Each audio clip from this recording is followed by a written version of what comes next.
Hello बच्चों, कहानी के पिटारे के साथ मुक्ता मौसी हाजिर है। आज की कहानी का शीर्षक है कमल से भरा आकाश। सूरज की बाईं ओर और चंद्रमा की दाईं ओर एक छोटा सा शहर था, चमकपुरी। चमकपुरी में पटाखों के कई कारखाने थे। उनमें से चमक पटाखा कंपनी के पटाखे अपने इंद्रधनुषी रंगों के लिए दूर दूर तक मशहूर थे। मथपू कंपनी के पटाखे खूब जोर से फटते थे और जलाने के बाद काफी देर तक उन पटाखों की आवाज कानों में गूंजती थी। मिनमिनी पटाखा कंपनी के बाहर लोग तो घंटों लाइन में खड़े होकर पटाखे खरीदते थे। हमारे पटाखे है ही खास, दूर आसमान में जाकर रंग बदलते हैं। गर्व से कंपनी के मालिक माथेन बाबू कहा करते थे। पर सबसे खास पटाखे बनाता था मुत्थू, एक छोटा सा लड़का जिसने यह कला अपने पिताजी से सीखी थी। दूर आकाश में जाकर मुत्थू के रॉकेट कमल के फूल बनकर फटते थे। कमल का रंग भी खूब चमकता था। ये पटाखे एक बार नहीं कई बार फटते हैं, बच्चे कहते थे। मुत्थू के पटाखे सभी को अच्छे लगते थे, केवल माथेन बाबू को छोड़कर। वे दिन रात इसी माथापच्ची में लगे रहते थे कि किस तरह मुत्थू के पटाखों का राज जाना जाए। एक रात माथेन बाबू मुत्थू के घर में चुपचाप घुस गए।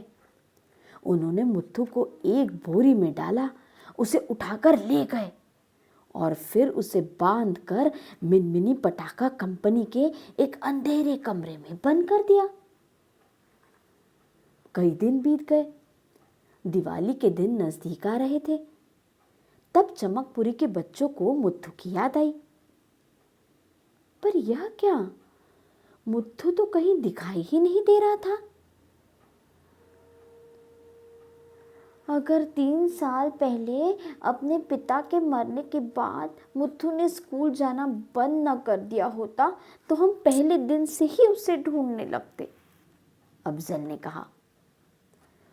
उधर माथेन बाबू की फैक्ट्री के अंधेरे कमरे में बंद मुत्थू बहुत ही अकेला और डरा हुआ था। वह मन ही मन यह प्रार्थना कर रहा था कि काश कोई उसे ढूंढ निकाले। वह कई दिनों से माथेन बाबू के अत्याचारों को सह रहा था। माथेन बाबू के गुंडों ने उसकी पिटाई भी बहुत की थी और कई दिनों से उसे खाने के लिए भी कुछ नहीं दिया था। ऐ लड़के, जल्दी से हमें अपने खास पटाखों का राज बता दो, गुंडों ने उसे धमकाया। नहीं तो हम तुम्हें जान से मार देंगे, समझ रहे है बच्चा तू? आखिरकार मुत्थू बहुत डर गया और मुत्थू से और नहीं सहा गया। उसने माथेन बाबू को अपने खास पटाखों का राज बता ही दिया। अब जिंदगी भर तुम मेरे गुलाम बनकर रहोगे। कोई नहीं है तुम्हें बचाने वाला, माथेन बाबू ने मुत्थू पर दहाड़ते हुए कहा।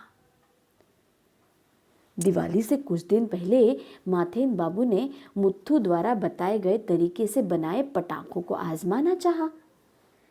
फिर देखते ही देखते पूरा आसमान हजारों कमलों से भर गया। और अरे सुनो सुनो, मुत्थू को माथेन बाबू ने ही छुपा कर रखा है। लक्ष्मी ने मिनमिनी की फैक्ट्री से निकलते कमल के फूलों को देखकर कहा। चलो चलो उसे छुड़ाने चलते हैं। और सब बच्चे मुत्थू के पास पहुंच गए।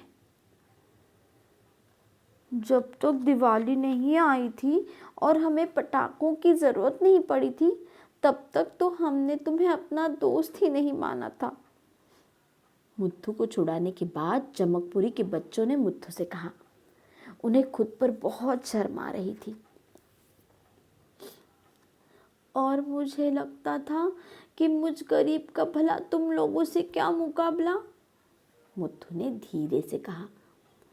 अब तो मैं विशेष पटाखे भी नहीं बना सकता। न जाने मेरा गुजारा कैसे चलेगा। सब बच्चे उसकी तरफ मुस्कुरा कर देखने लगे।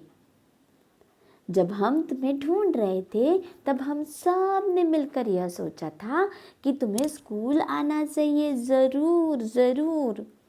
स्कूल हम सब बच्चों के लिए सबसे अच्छी जगह है। क्या हुआ अगर तुम्हारे पिताजी का राज अब राज नहीं रहा? और बहुत से ऐसे काम हैं जिन्हें करके तुम अच्छा पैसा कमा सकते हो। चलो ना मुत्तू, चलो ना, स्कूल चलो ना। सब बच्चे मिलकर मुत्तू से बात कर रहे थे। पर काम नहीं करूँगा तो मैं खाऊंगा क्या? मुत्तू ने पूछा। यह तुम अपने दोस्तों पर छोड़ दो, बच्चों ने कहा। मुत्तू ने अपने नए दोस्तों की ओर देखा। उसे लगा कि उसका सपना सच हो जाएगा। बड़ा होकर वह टीचर बन सकेगा। ठीक है, उसने मुस्कुराते हुए कहा, पर एक बार मुझे अपने कुछ खास दोस्तों के लिए कुछ खास पटाखे बनाने हैं। क्यों बच्चों, कैसी लगी कहानी? पसंद आई हो तो मुझे ज़रूर बताइएगा। Bye bye.